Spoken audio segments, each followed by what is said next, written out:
Hey kids, welcome back to another week of Old Man Plays CFL Fantasy. Week turned out not bad for me last week. 118.5 points, I think. Got me the win in the CFL Podcasters Fantasy League. So I've clawed my way back to 2-2 there. Had 2 good weeks and 2 not so good weeks. But that's one thing that I will say. If you're going to do this stuff, you've got to be prepared for things to not work. All you can do is go into these weeks, whether you're doing pick'em or fantasy, with your best logic on what's going to happen in the game.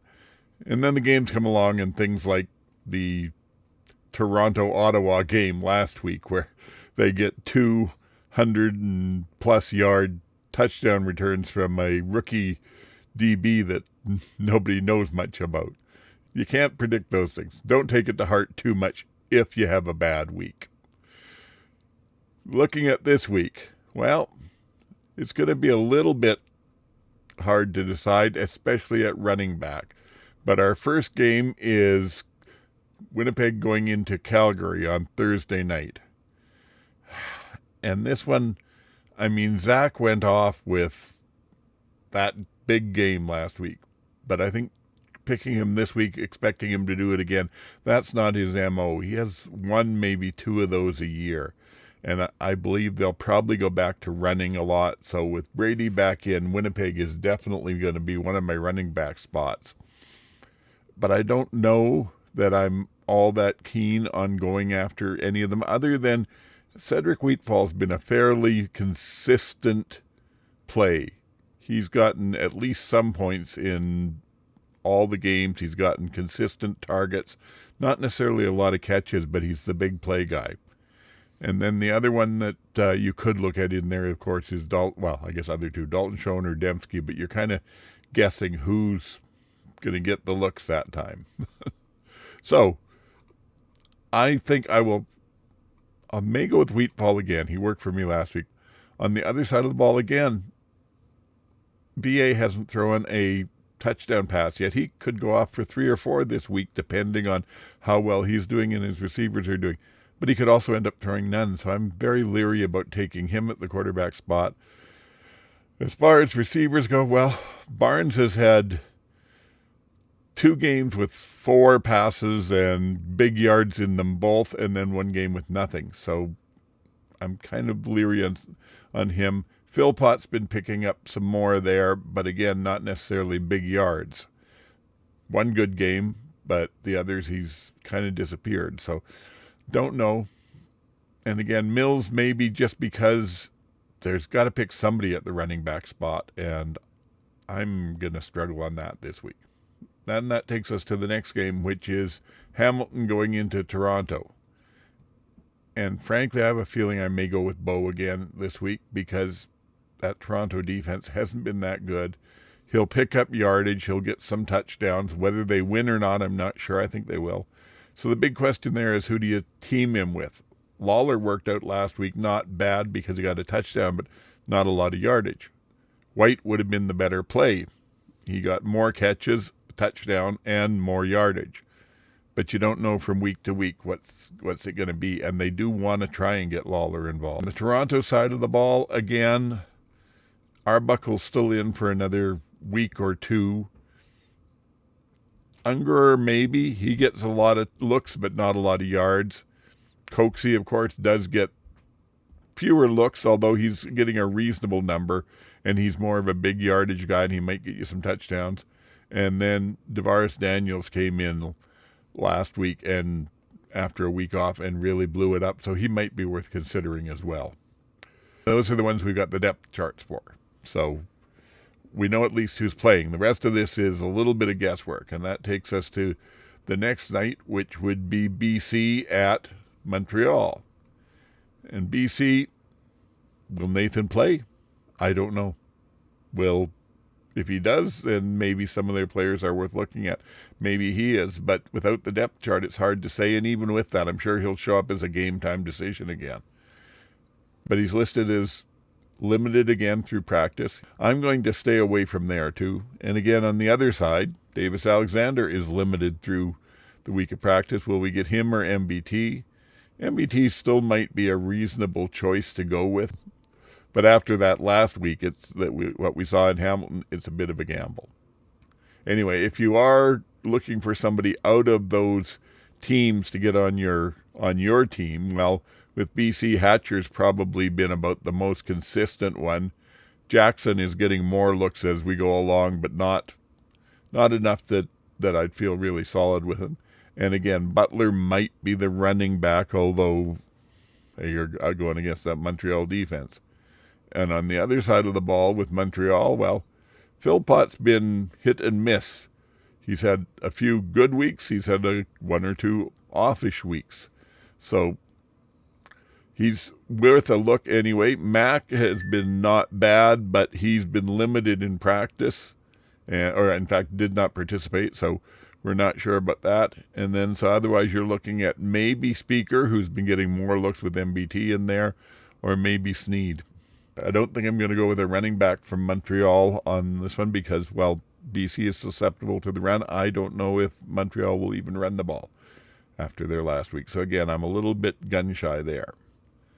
And then that takes us to the last game of the week where Ottawa goes into Edmonton. And the big question there is, will Drew Brown play?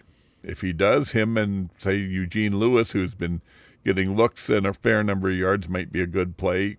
Him and Pimpleton might be, who's also been there. Addison gets a lot of looks but less yardage. So those could all be good plays if Brown is in the game. If he's not, then I would be staying away from them. And again, we won't see the depth charts until Saturday on that one. So that's a harder one to try and pick with. Edmonton, Trey's a possibility. He's been looking better, but I think it's still a bit early to be jumping over to that. And other than that, Dunbar's got a lot of looks and a reasonable number of yards. But that's pretty much it. So as you can see, we're going to struggle. I'm on some of this. I have a feeling that we're going to be putting a lot of the band from last week back together because it gave me good points, and I don't see any real reason for that to change. Let's fire up the game zone on the computer here. Okay, here we go. And we said that we wanted to start at quarterback, and I was fairly sure I was going to take Bo, who is, 15K. So that will be a little bit expensive, but I think I'm still worth going to it. So the wide receivers, last week we had Kenny Lawler teamed up with Bo.